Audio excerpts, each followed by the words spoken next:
El Señor esté con vosotros. Y con tu espíritu. Evangelio de nuestro Señor Jesucristo según San Juan. Gloria a ti, Señor. Al ver que Jesús había resucitado a Lázaro, muchos de los judíos que habían ido a la casa de María creyeron en él. Pero otros fueron a ver a los fariseos y les contaron lo que Jesús había hecho. Los sumos sacerdotes y los fariseos convocaron un consejo y dijeron: ¿qué hacemos? Porque este hombre realiza muchos signos, si lo dejamos seguir así, todos creerán en él. Y los romanos vendrán y destruirán nuestro lugar santo y nuestra nación. Uno de ellos, llamado Caifás, que era sumo sacerdote ese año, les dijo: vosotros no comprendéis nada, ¿no os parece preferible que un solo hombre muera por el pueblo y no que perezca la nación entera? No dijo eso por sí mismo, sino que profetizó como sumo sacerdote que Jesús iba a morir por la nación. Y no solamente por la nación, sino también para congregar en la unidad a los hijos de Dios que estaban dispersos. A partir de ese día resolvieron que debían matar a Jesús, por eso él no se mostraba más en público entre los judíos, sino que fue a una región próxima al desierto, a una ciudad llamada Efraín, y allí permaneció con sus discípulos. Como se acercaba la Pascua de los judíos, mucha gente de la región había subido a Jerusalén para purificarse, buscaban a Jesús y les decían unos a otros en el templo: ¿qué os parece? ¿Vendrá la fiesta o no? Los sumos sacerdotes y los fariseos habían dado orden de que si alguno conocía el lugar donde él se encontraba, lo hiciera saber para detenerlo. Palabra del Señor. Gloria a ti, Señor Jesús. El Evangelio según San Juan nos hace entrar, como en todo el texto del mismo evangelista, en un misterio muy profundo que designa con mucha claridad. O sea, en primer lugar, todos los milagros que hacía Jesús eran muchos y ellos estaban preocupados. Todos iban a creer en él. Si seguía haciendo milagros, si seguía actuando como actuaba, al final todos iban a creer en él. Pero en vez de preguntarse por qué iban a creer en él y qué sentido tenían esos milagros que eran evidentes para ellos, no negaban que Jesús hacía milagros.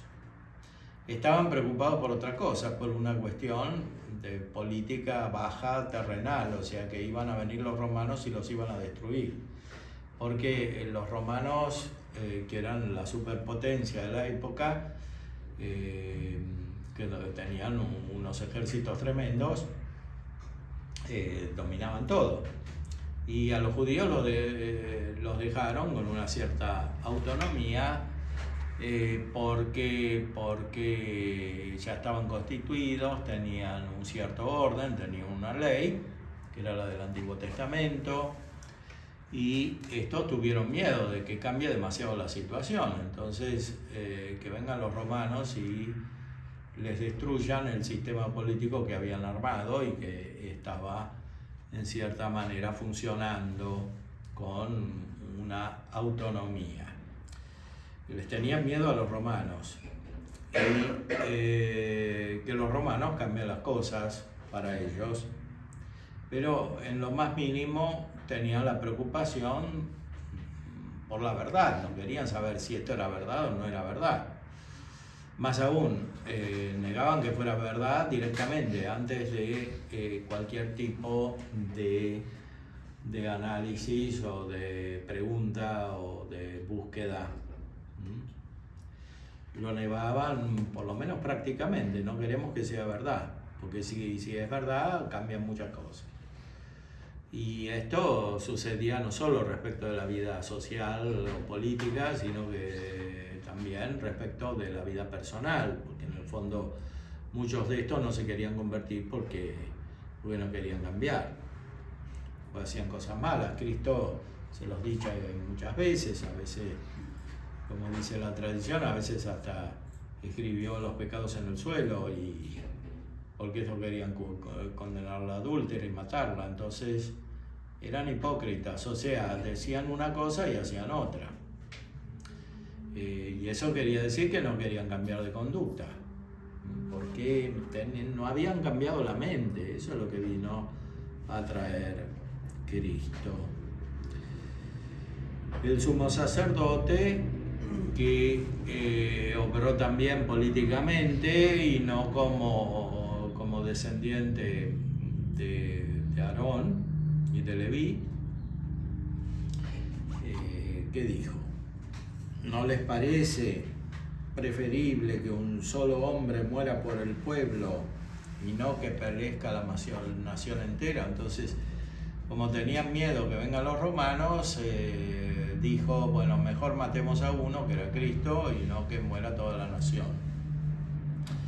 Pero esto que dijo señala el Evangelio según San Juan, lo dijo proféticamente, o sea, anunciando algo que él mismo no entendía o no quería entender o no quería aceptar, que era que Cristo era el verdadero jefe, era el Mesías, era no solo el liberador de Israel, sino de toda la humanidad. Eso no lo querían aceptar. Pero lo dijo porque tenía una función que venía de Dios, era sacerdote legítimo, pero el sacerdote del Antiguo Testamento, no del Nuevo Testamento. Ese sacerdocio justamente se iba a acabar con la muerte de Cristo, ya no valdría más, porque ya no tenían más sentido los sacrificios del Antiguo Testamento, y el templo del Antiguo Testamento, como dice la carta a los hebreos, justamente a los judíos que eran el pueblo de este sumo sacerdote. El nuevo templo está en el cielo, no en la tierra. De hecho, le salió mal porque mataron a Cristo y vinieron los romanos igual y los dispersaron por todos lados y les destruyeron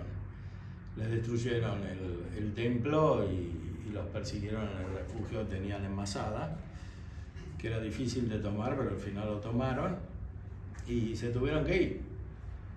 O sea, le salió al revés.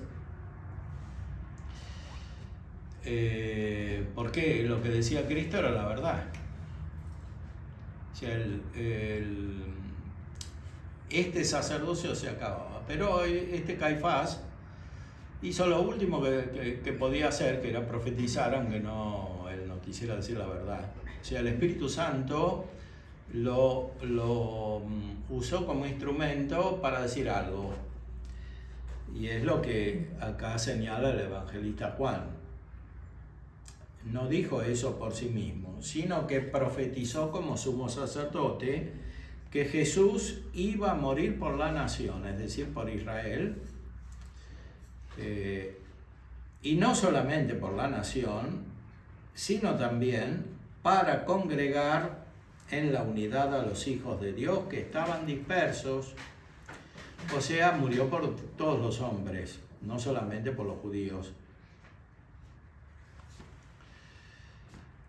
No solamente por el pueblo elegido por Dios, hasta ese momento, que era este pueblo descendiente de Abraham, iba a morir por todos los hombres. O sea, había un significado místico superior en todo lo que pasaba y también en las palabras de este sumo sacerdote. Es lo último que hizo, porque después de justamente porque él lo hizo matar a Cristo, se destruyó el templo y Cristo subió al nuevo templo, que es el que está en el cielo. Y desde allí ejercita su sacerdocio. Dice la carta a los hebreos, o sea, un sacerdocio perenne, un sacerdocio según el orden de Melquisedec, que no era sacerdote como Caifás, sino que era distinto, prefigurando a Cristo. Son dos grandes misterios. Cuanto más entramos en la Sagrada Escritura, tanto más encontramos estos misterios cuando nos va iluminando la luz del Verbo, como dice el principio de este mismo Evangelio, que era la luz verdadera que ilumina a todo hombre que viene a este mundo. Por eso, sí, hay que leer la palabra de Dios, el texto, pero sobre todo hay que recibir la luz divina, ¿no? O sea, hay que tener el cambio de corazón que produce el Espíritu Santo sin resistencia para que lo que dice la revelación en sus elementos externos, en los textos, en la liturgia, en los sacramentos, cumpla su verdadero significado para nosotros, que depende fundamentalmente de la presencia de Cristo y del Espíritu Santo en nuestra mente, enviados por el Padre.